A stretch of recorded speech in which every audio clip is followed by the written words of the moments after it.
Hello and welcome to my report, EastMojo's daily evening news bulletin update. I am Simran Bajaj and I'm your host. We at EastMojo bring you the latest and biggest happenings from East and Northeast of India.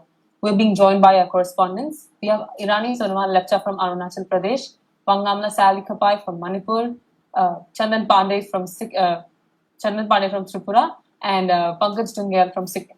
So let's start off today's session. First, let's head on to Irani and let's get the latest COVID-19 updates from Irani. Hi Simran. Hello, Irani. Hope everything is all right there in Guwahati. Yes, definitely. So if we'll give you the updates about okay.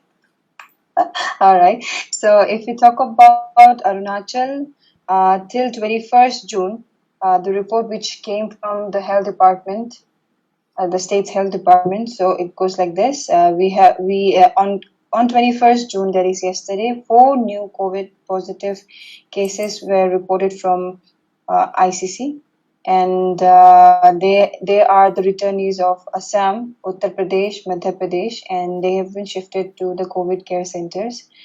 And importantly, which I want to tell all the viewers, that 15 NDRF personnel were detected with tested positive for COVID-19. 12 NDRF personnel were tested positive on 19th, and 3 of them were tested positive on 21st, that is yesterday. Fortunately, all of the cases have been detected from the government quarantine facility, and all are asymptomatic as of now. So if we talk about the active cases in the state, it's 118 active cases and 21 were discharged, and the state tally is at 139. Thank you for that update. That's the COVID update from Arunachal. Meanwhile, Irani, later last week, in the later part of last week, it reported of a non-violent face-off between Indian and Chinese troops in Arunachal. So what is the situation like in Arunachal at the moment? As we have already, reported this, and the locals have also confirmed that there was a non-violent face-off near the Chinese border. I mean, in the Indian side, that was in the Dibang Valley district of Arunachal Pradesh, and even few villagers have also told that those who have went to those areas, because those are jungles, and so the hunters, obviously they go there every month for hunting.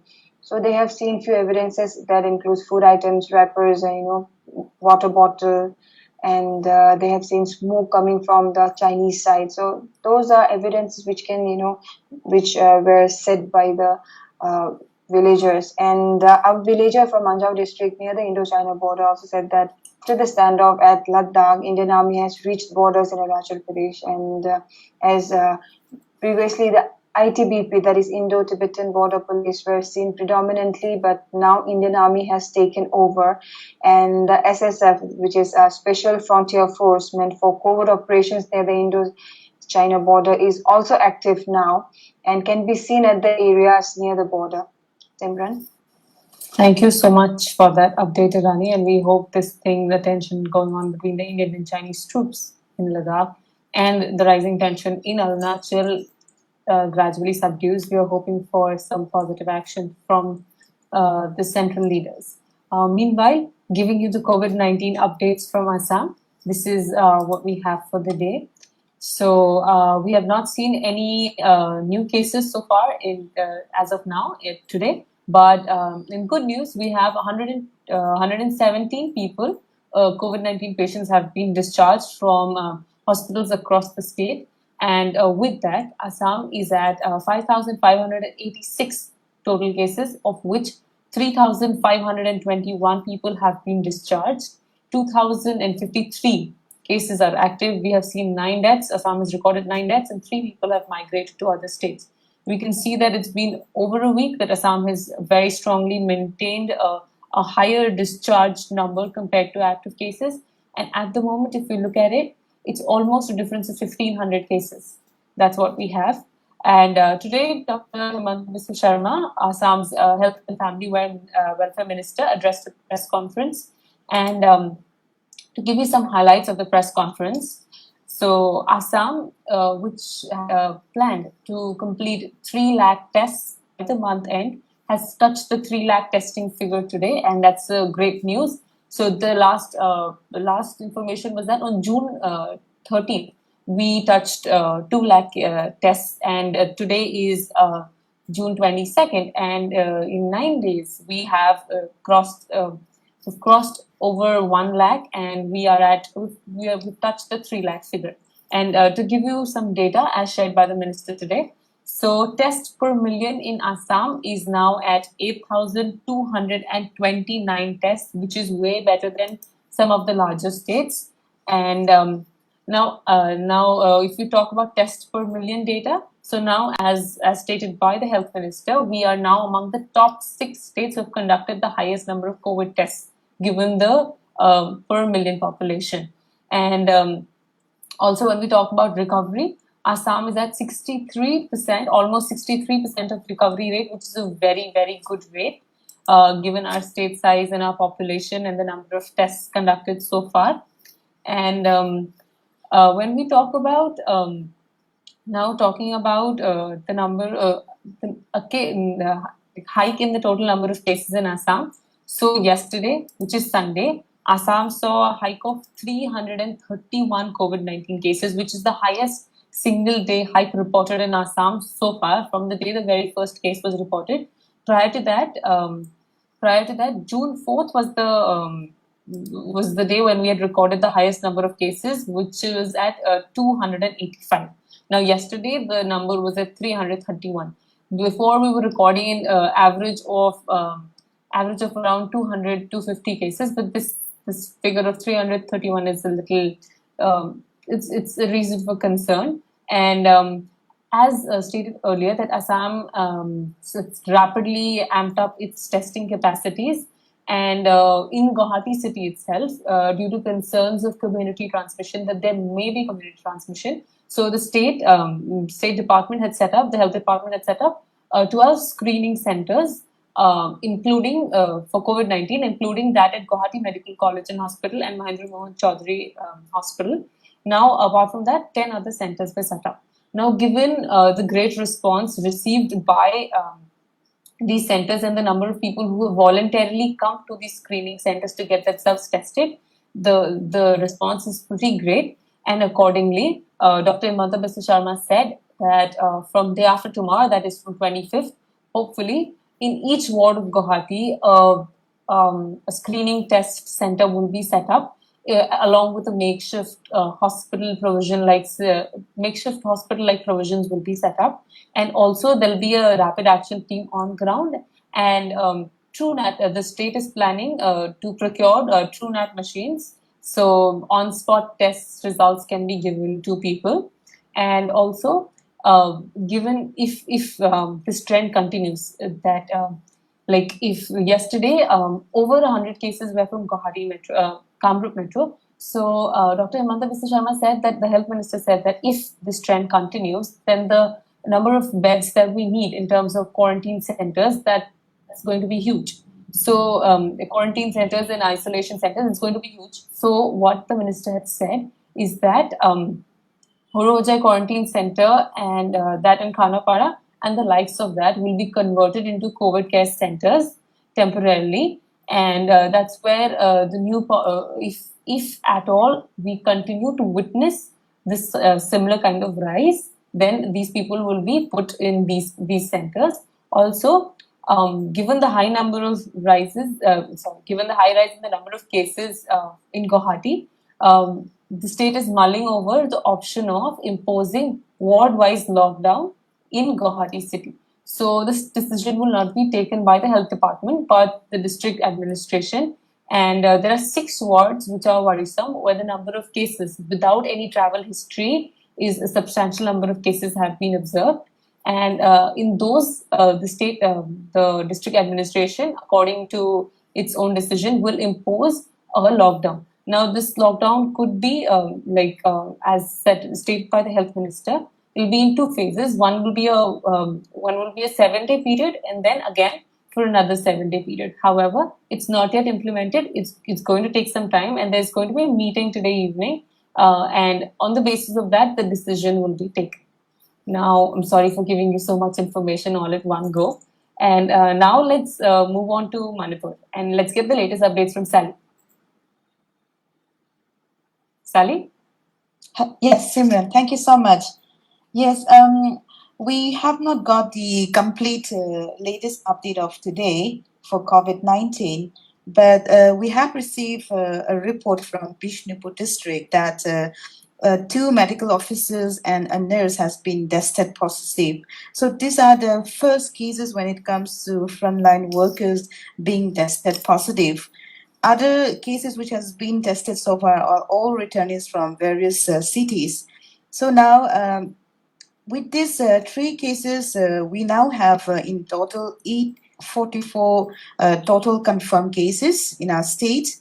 Out of these, 250 patients who were undergoing treatment has been recovered and being discharged from the hospitals. So we now have got a total of 594 active cases right now.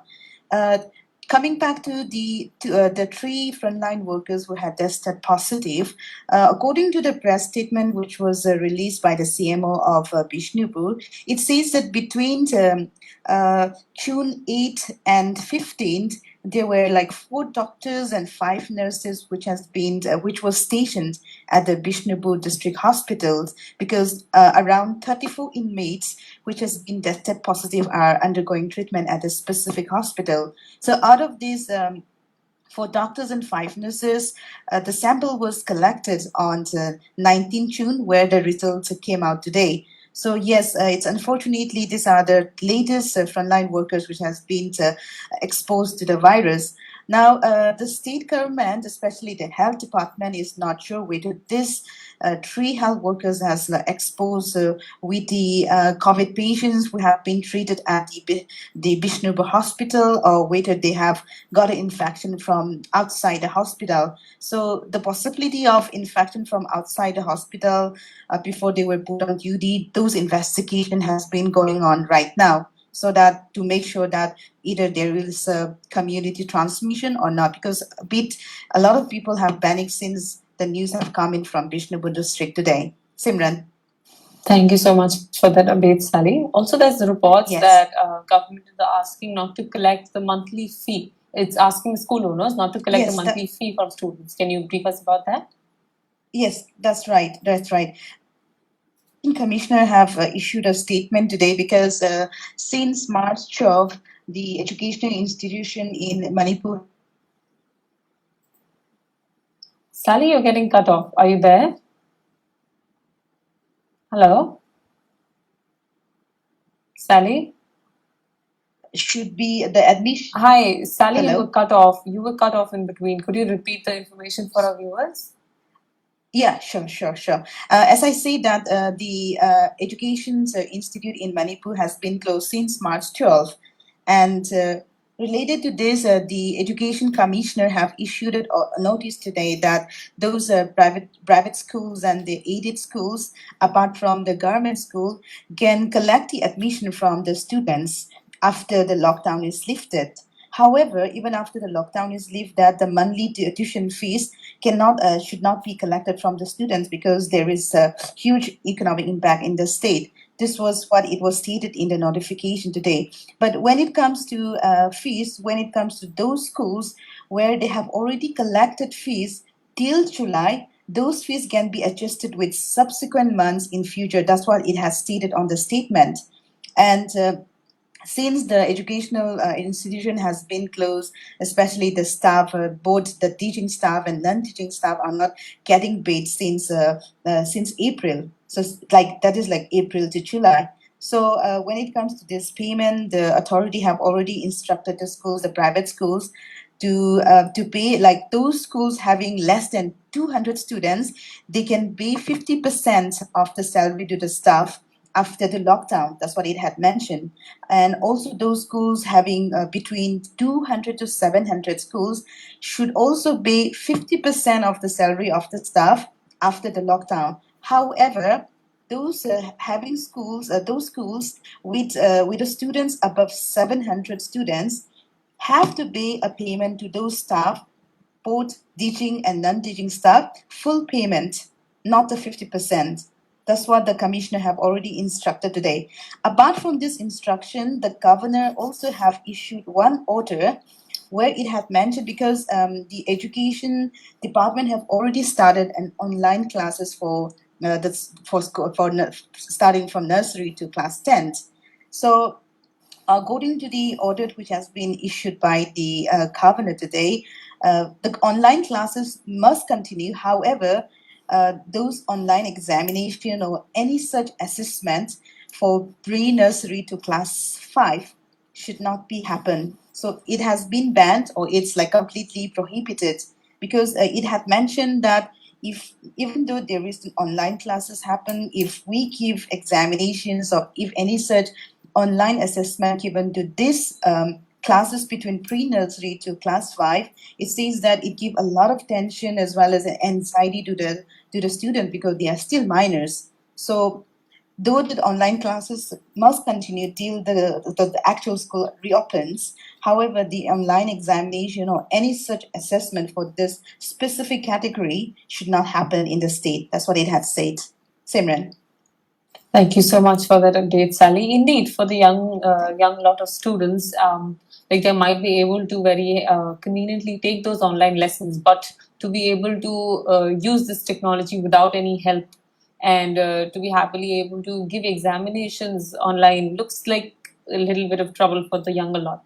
Anyhow, moving on, let's get the latest COVID-19 updates from Tripura. Chandan? Yes, thank you, Simran. Giving you the details of COVID-19, Tripura has reported 35 more cases yesterday, with which the total number of confirmed cases stands at 1,225. Out of that, 759 people have recovered and they were discharged, which includes 80% from on Sunday. On Sunday, 80 people were discharged from different COVID care centers. So right now, the positive, that is active number of cases stands at 462. So speaking about the number of tests being done in the state, as we have mentioned earlier, that the number of tests per million tests in the northeastern, even you have mentioned that the test per million ratio in compared to the other states in northeast is higher. So speaking with about Tripura, Tripura has a rate of 13,483 per million rate, which is one of the highest in the northeastern region and India. So this That's is what actually, sorry to cut you off, 13,000 is actually a very, very good figure given smaller states like Tripura and Assam, where it's somewhere around 8,000 above. It's actually a very good figure for yes, yes, states and like us. probably the states has increased. This is the report which was provided by the law minister on Saturday. So yesterday being a Sunday, we could not receive all the data from the government, since we get a press conference from Monday to Saturday, and today the data will come and the copy will be published soon. So speaking of, as I was just talking, that Tripura is doing the one of the highest number of tests in India, and also in northeastern region. So, giving you the detail, the number of samples collected so far in our state is 56,060 number of samples have been collected so far. And government has also started collecting samples of each and every person, whoever is entering in the state, from whether it be it from the international check post, that is in Agartala Khawda check post, or if somebody is coming from airways, or somebody is coming from Guwahati to Agartala through Akhauda check post, which is connecting Tripura with Assam.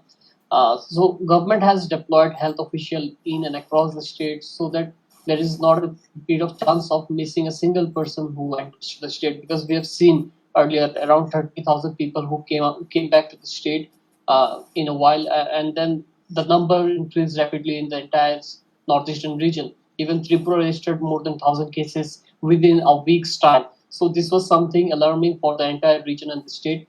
So, The Chandan, yes, what's the doubling rate in Tripura? the doubling rate as of now it has reduced.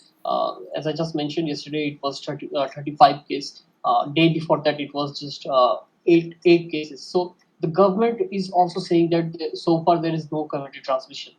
The government has not what do I say? The government has not agreed that there are community transmission. No, Chandan, I think you Yes. didn't get my question. I was asking what's the doubling rate of cases? The doubling rate, sorry, but I don't have that right now with my Okay. with me. Okay. So, speaking about the number of cases, as I was just saying, the opposition party have alleged, including the CPIM, Congress, and each and every political party, they have been saying that there is report of community transmission, but the government is denying, both the center and the state government. The state government has not taken enough measures, as they were demanding to set up COVID care centers in front of beside the railway stations, since people were returning back. The government had not taken the plan, because the government in the first phase has decided that people who will return to the state, they will be placed under home quarantine. So following that, what we see that many people from the families, they tested positive, and even they met with so many people in and around, they have also tested positive, which is in some way a kind of community transmission. But the government has not agreed. The government has denied the issue raised by the opposition leaders. So let's this wait is for the official statement on that, and then we'll come back to you for other news. Meanwhile, I would like to give our viewers latest updates from Mizoram.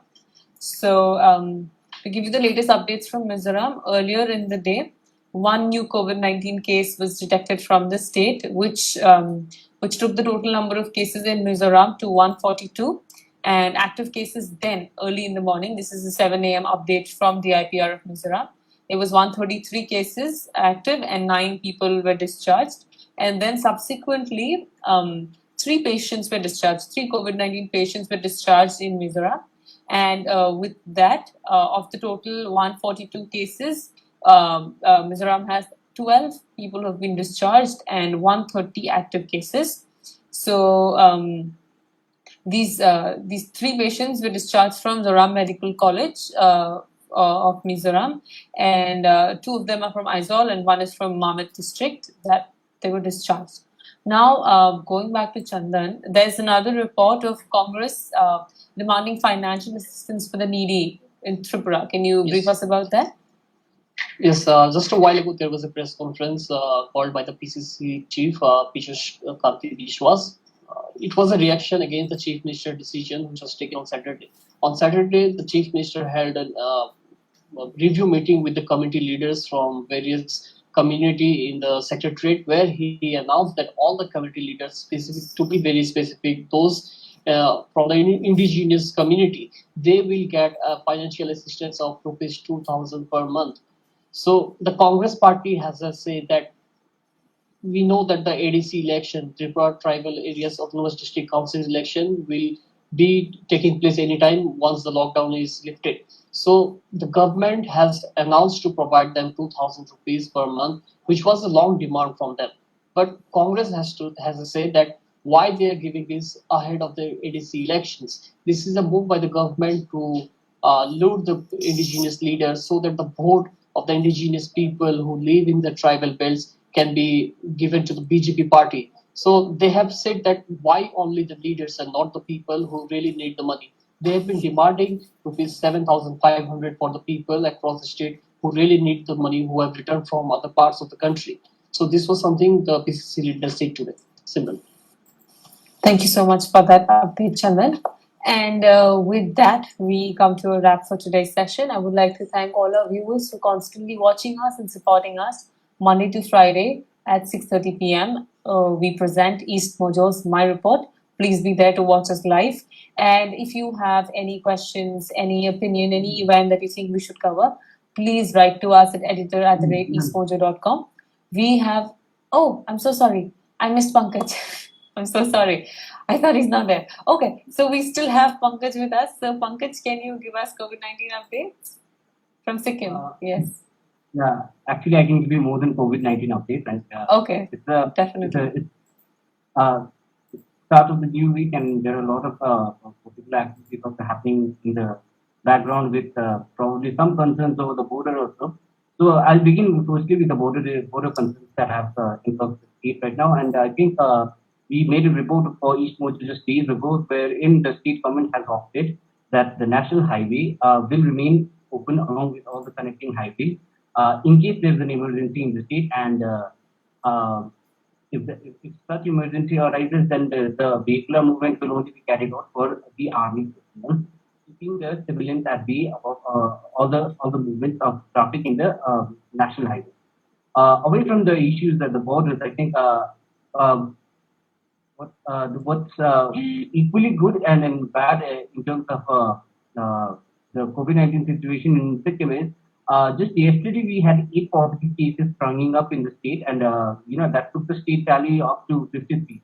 So it's a margin where 49 to 50 is where Sikkim is currently playing with its active cases over the last 1 week. With 8 patients actually testing positive, there were concerns about the numbers could actually rise again. But in today's health bulletin, Dr. Peppa Chiringutia, who is the state health director general, he informed that 4 more have been discharged.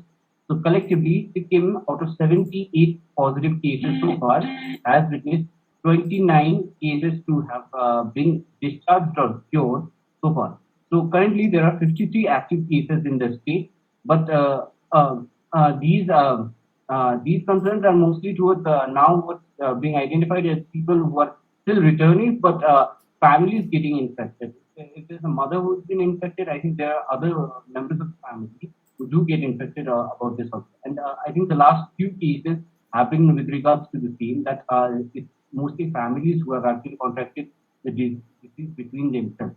So that's on COVID. But skipping away from COVID and actually the border issues, I think it's a day of protest in Sikkim, and the protest here being one called by All Sikkim Democratic Students Organization.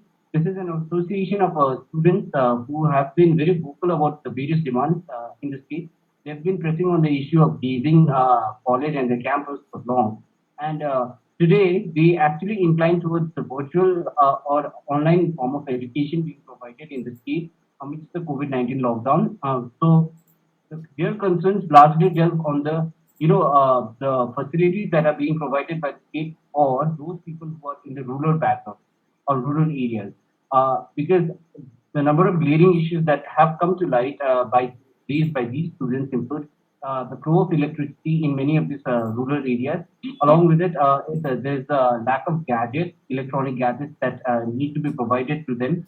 They've also raised concerns over how the state was pretty active and pretty in the zone to provide laptops as an election campaign and election propaganda just until last year. But this year, when the students are generally pressing their concerns and they don't have access to laptops, they're saying a smartphone could actually be a cheaper option, and something like that could be provided to the economically weaker section of the students. So away from that, I think overallly what they have demanded and pressed the concerns is with regards to the internet connectivity in the state, because without that, there's no form of education that's actually being provided to most of the students. And I think it's a known fact that apart from some portions of East District and Gangtok, the state capital, rest of the state has largely inclined on education as has taken a back burner.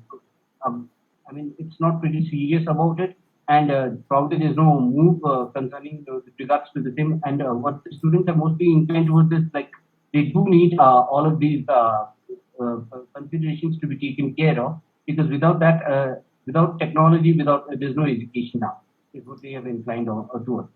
And I think taking the education matter into concern, today was also the birth day of our current education minister. However, there were no concerns dealt upon the state.